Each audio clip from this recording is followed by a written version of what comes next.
Kidlat News Updates. Sa ating mga balita, 1,300 na mga individual na sangkot sa disbursement ng confidential funds ng OVP walang record sa PSA. 51 milyong pisong halaga ng shabu nakasabat sa Cebu City. 178.5 million pesos na halaga ng confiscated mackerel in inspection ni PBBM. Ako po si Cesar Soriano, kasama ang buong puwersa ng Kidlat News Channel para ihatid ang mga nangunang mga balita sa buong kapuluan.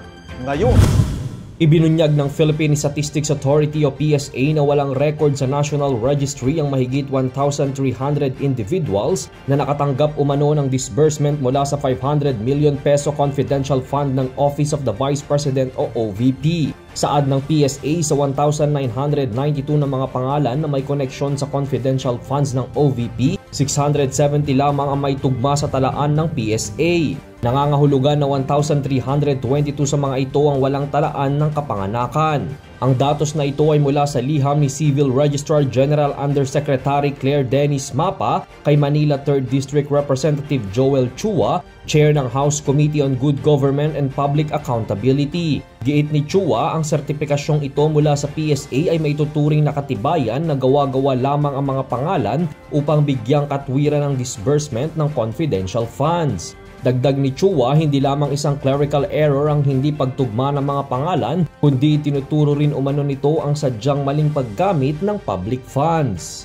Nasabat ang hindi bababa sa 51 milyong pisong halaga ng hinihinalang shabu sa ikinasang buy-bust operation sa barangay Mambaling, Cebu City. Arestado rin sa operasyon ng isang suspect na kinilalang si Jotex, 54 anyos at residente ng nasabing barangay.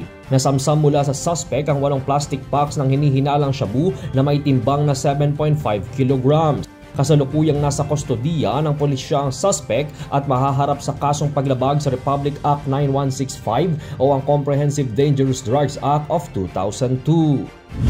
Ininspeksyon ni Pangulong Ferdinand R. Marcos Jr. ang tinatayang 178.5 million pesos na halaga ng nakumpiskang frozen mackerel galing China. Ayon sa Bureau of Customs o BOC, dumating sa Manila International Container Port o MICP noong Oktubre ang 21 container vans na may kargang frozen pelagic fish.